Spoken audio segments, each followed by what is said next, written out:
જય જવાન જય કિસાન। અત્યારના સમયમાં વાંઢિયા ગામના ખેડૂતો પર જે પ્રાઇવેટ કંપનીઓ દ્વારા અત્યાચાર કરવામાં આવી રહ્યો છે, વગર કાંઈ વળતર આપે ફૂલ પોલીસ પ્રોટેક્શનમાં એના ખેતરો ખોદવામાં આવી રહ્યા છે, થાંભલા ખોદી દેવામાં આવી રહ્યા છે, વાયરો નાખવામાં આવી રહ્યા છે।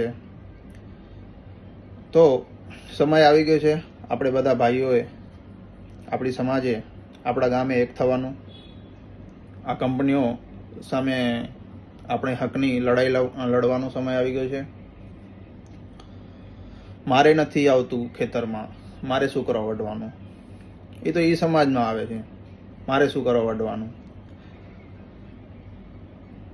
આ બધી વિચારધારા ક્યાંક આપણાને નુકસાન પહોંચાડી રહી છે। જો આવી જ વિચારધારા રહી તો કાલે આપણી પાસે કશું જમીન વધશે નહીં। આ બધી કંપનીઓ દ્વારા હડપ કરી લેવામાં આવશે કે એની મનમાની ચાલી રહેશે।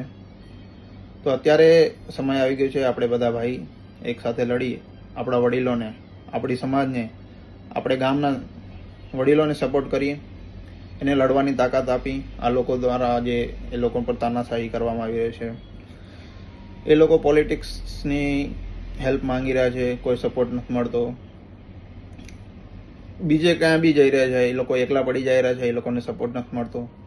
તો ગામ સપોર્ટ નહીં કરે, સમાજ સપોર્ટ નહીં કરે તો એ લોકો એકલા પડી જવાના છે। તો અત્યારે સમય આવી ગયો છે આપણે બધા સાથે મળીને એને સપોર્ટ કરીએ। બીજી વાત, આપણે મેજોરિટી લગભગ મુંબઈ સમાજમાં બધા વસતા ભાઈઓ, શું તમારે વોટ કરવા જવાનું હોય ત્યારે જ બસમાં બેસવાનું? સમાજ માટે નહીં, તમારા વડીલો માટે નહીં? શું વોટ કરવું હોય ત્યારે જ બસમાં બેસવાનું? આવી વિચારધારા રાખશું તો કાલે આપણી જમીન ત્યાં સેફ નહીં રહે। આપણે જરૂર પડશે તો બધા ભાઈઓ, મુંબઈ સમાજના ભાઈઓ, બધી જ સમાજ આવી ગઈ એમાં, આપણે દેશમાં જશું, આ લોકોને સપોર્ટ કરશું, આપણા ખેડૂત ભાઈઓને સપોર્ટ કરશું અને લડવાની તાકાત આપીશું। અત્યારે હાલની ડેટમાં ભારતીય કિસાન સંઘ જે એક આશા સ્ત્રોત છે, જે હર જગ્યાએ ખેડૂતનું હેલ્પ કરતું હોય છે કે કાંઈ બી પ્રોબ્લેમ હોય તો ખંભેથી ખંભે સાથે હોય, ખંભેથી ખંભે મળાવીને સાથે ઊભો હોય છે। કંઈ નહીં તો આપણે એની સાથે ઊભા હશું તો બી એ લોકોમાં તાકાત છે કે એ સરકારથી લડી લે છે। તો કંઈ નહીં તો આપણે એટલીસ્ટ એમને સપોર્ટ કરીશું, કિસાન સંઘને સપોર્ટ કરી, આપણા ખેડૂત ભાઈને સપોર્ટ કરી તો એનું મન ભર્યું રહે। તમે જાણતા હશો અગાઉ પણ આપણા સમાજના આસપાસના લોકો આવા પ્રોબ્લેમમાં ઝંઝુરી રહ્યા હોય છે, પણ એમને કોઈ સપોર્ટ મળતો નથી। એની સમાજ પાસે જાય છે તો સમાજ બી સપોર્ટ નથી કરતો એને, કે કોઈ પોલિટિક્સ પાસે જાય તો સપોર્ટ નથી, એને માણસને એકલો જ લડવું પડે છે। તો ક્યાંક એ માણસ દબાઈ જતો હોય છે।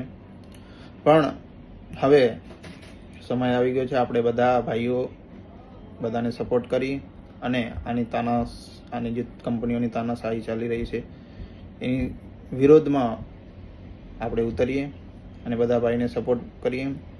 મુંબઈ વસતા ભાઈઓ, આપણે જરૂર પડશે તો આપણે દેશમાં જરૂર જશું, આ લોકોને સપોર્ટ કરશું। બહુ વિચાર્યા જેવું છે,